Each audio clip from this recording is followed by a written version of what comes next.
Look, there was a mention in the film there of money for what they call adaptation, which is to help people cope with rising sea levels and climate change.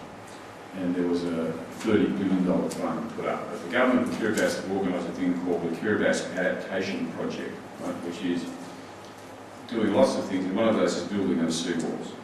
But unfortunately, because the Kiribati is a very, very poor country, and we can talk a bit more about that later, the government doesn't have enough money to build seawalls around the communities, unless it's in places like Zubricky, which was in danger of disappearing.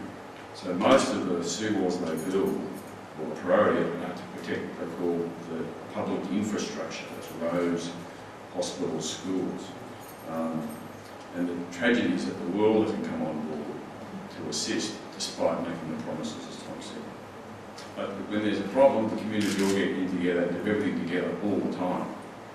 And you can see the difference between what it was like living in a village in Kiribati and what it's like living in a flat in Marylands in Western Sydney.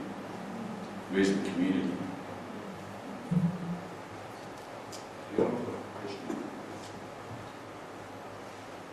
Is there any view on the time frame that they're, a community like that, I mean, is there a view on the time frame that they've got? Because obviously, if it continues the way it is, that community's not going to be there very long. No, I don't know how long, very long. Yeah, well, you'd say the really pessimistic estimates are saying that that community will have to move within a number of years. In terms of the whole country, if nothing changes, everything remains the same, you're probably looking at a 50 to 70 year span where substantial parts of the main island in particular, because that's where a lot of people live, will be gone. And that's why President Tong is casting ahead to say, well, where are we going to go? We have to. And one of the things you hear people say often is that, these people will be the world's first environmental refugees. The Kiribati people strongly reject that term because they want to move as people who can come to offer something. They're not facing the well-founded fear of persecution, which is a definition of refugee. But they want to hang on to the culture, they want to hang on to the sovereignty, and they want to stay home if they can. And it's interesting if you compare Holland. Substantial parts of Holland are way lower than Kiribati is. But because of the neighbourhood that Holland happens to be in and the resources they can throw at it, it's been able to reclaim land. It's just a shame the world's community can't do the same sort of thing to protect a unique culture like Kiribati. So everyone sings in four-part harmony, dancing's magnificent. It's just a wonderful, wonderful place. It would be a tragedy if it was lost to the world, lost to everybody. Just an update before we continue. Maria's father died last August, which was pretty sad for her. Again, because of the climate and poverty, people have to be buried within a day or two of their death.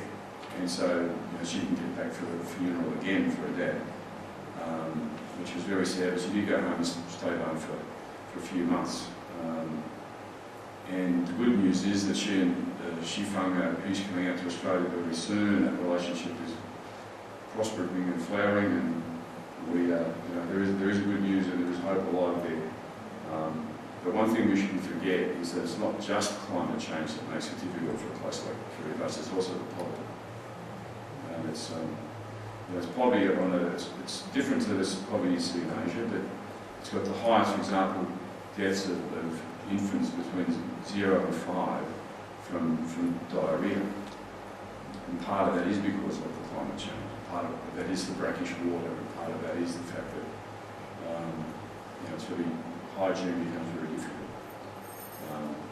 I just speaking personally, when I go on there, I stay with the family the first couple of times, and I visit them other times. And that family had 5 children under the age of 6. Now 3 of those kids have died.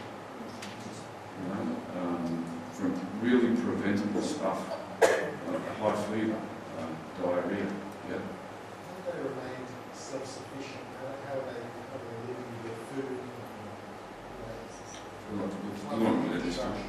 with difficulty. I mean, fishing is has been traditionally the staple diet.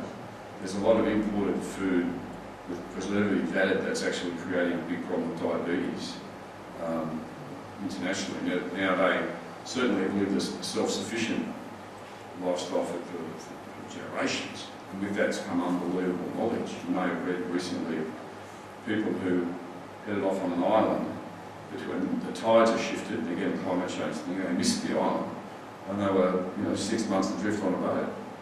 And these fellows made it back and they survived, drinking fish blood, eating raw fish. Quite staggering achievements to have read the stars to get themselves back. The problem we've got though is Kiribati has got one of the world's largest stocks of yellowfin tuna. And that was a great resource. But it's actually worth, the President told us, somewhere in the vicinity of $800 million to $1 billion in terms of what they're currently doing, but they only get paid $20 million because it's so hard to police that big ocean. And so ships come in, big, huge, gigantic ship helicopters come in and just take the stuff, mainly from Taiwan, Japan, Spain, the United States, come in and just Korea and clean out the fishing stock. Now, you've got the situation at the moment where the people living in Tarawa to eat tuna sometimes have to go down to the shop and buy canned tuna, which was caught in their waters, sent to Japan, shipped to Berlin to be chopped up and put into tins and then sent back again. So there are structures of injustice layered all the way through this, and then you put climate change on top of it. The challenge for us as Australian leaders is to say that this is something we want our government to be more active about. Is Kiribati in the UN, or is it too small? Well, that's interesting. I think every nation in the world's in the UN. It's interesting that there are 4 embassies in Tarawa.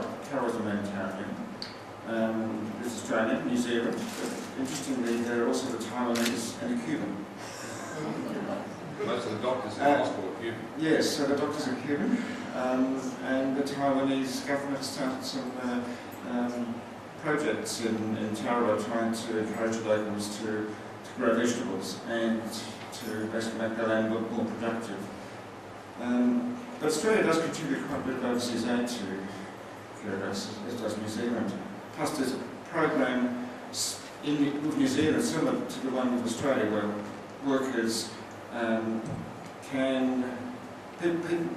local Kiribati can go and work on farms in the agricultural sector.